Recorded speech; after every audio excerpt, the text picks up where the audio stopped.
શું તમને દિવસમાં વારંવાર પેશાબ જવું પડે છે? કે પછી રાત્રે ઊંઘ તૂટી જાય છે વારંવાર પેશાબ આવવાના કારણે? મિત્રો, આ સામાન્ય વાત નથી. આ પાછળ ગંભીર કારણો છુપાયેલા હોઈ શકે છે. આજે આપણે જાણીશું વારંવાર પેશાબ આવવાના મુખ્ય કારણો, તેના જોખમો અને તેને કાબૂમાં રાખવા માટેના અસરકારક આયુર્વેદિક ઉપાય. ભાગ 1. વારંવાર પેશાબ થવાના કારણો. ડાયાબિટીસ. શુગર. શરીરમાં વધારે બ્લડ શુગર હોવાથી કિડની વધારાનો શુગર બહાર કાઢે છે. પરિણામે વારંવાર પેશાબ આવે છે અને તરસ વધારે લાગે છે. Urinary tract infection. ઓથી બળતરાવાળું પેશાબ, વારંવાર થવું અને પેશાબ દરમિયાન દુખાવો અનુભવાય. કિડનીની સમસ્યા. કિડની યોગ્ય રીતે ફિલ્ટર ન કરતી હોય ત્યારે પેશાબનો ફ્લો અસામાન્ય બને છે. પ્રોસ્ટેટ ગ્રંથિ વધવી. પુરુષોમાં ખાસ કરીને 50 પછી મૂત્રાશય પર દબાણ વધે છે અને થોડી વારમાં પેશાબની જરૂર પડે છે.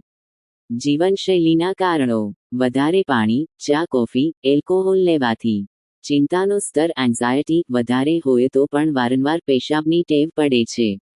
જો તમને આ લક્ષણો વારંવાર અનુભવાય તો ડોક્ટર પાસે ચેકઅપ કરાવવું ખૂબ જ જરૂરી છે.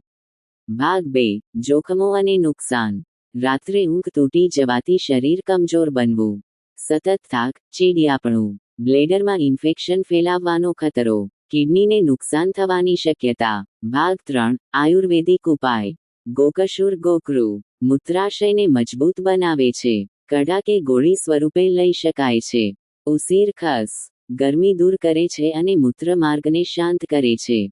ઉસીરનો શરબત કે પાવડર પાણી સાથે. ધાણા અને જીરું પાણી. રાત્રે ભીંજવેલું જીરું અને ધાણા, સવારે ગાળીને પીવું.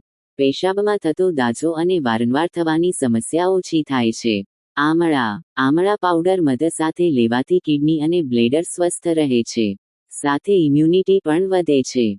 અશ્વગંધા. શરીરમાં શક્તિ આપે છે. કમજોરી અને બ્લેડરની કંટ્રોલ ક્ષમતા વધારે છે. ત્રિફળા ચયન. શરીરમાંથી ટોક્સિન બહાર કરે છે. બ્લેડરને શુદ્ધ કરે છે અને પેશાબ કંટ્રોલમાં મદદ કરે છે. ભાગ 4. જીવનશૈલીમાં બદલાવ. રાત્રે વધારે પાણી ન પીવું. ચા કોફી ઓછી કરવી. મસાલેદાર અને તેલવાળા ખોરાક ટાળવા. યોગ અને પ્રાણાયામ, ખાસ કરીને મૂલબંધાસન અને વજ્રાસન. તણાવ ઘટાડવા ધ્યાન કરવું. નિયમિત બ્લડ શુગર ચેક કરવું. મિત્રો, વારંવાર પેશાબ થવી શરીર આપતો એક મહત્વનો સંકેત છે. આ સમસ્યાને અવગણશો નહીં. સમયસર નિદાન કરાવો, તબીબી સલાહ લો અને સાથે આ આયુર્વેદિક ઉપાયો અપનાવો. કુદરતી રીતે જીવનશૈલી સુધારવાથી તમે આ સમસ્યામાંથી રાહત મેળવી શકો છો. સ્વસ્થ રહો અને હસતા રહો.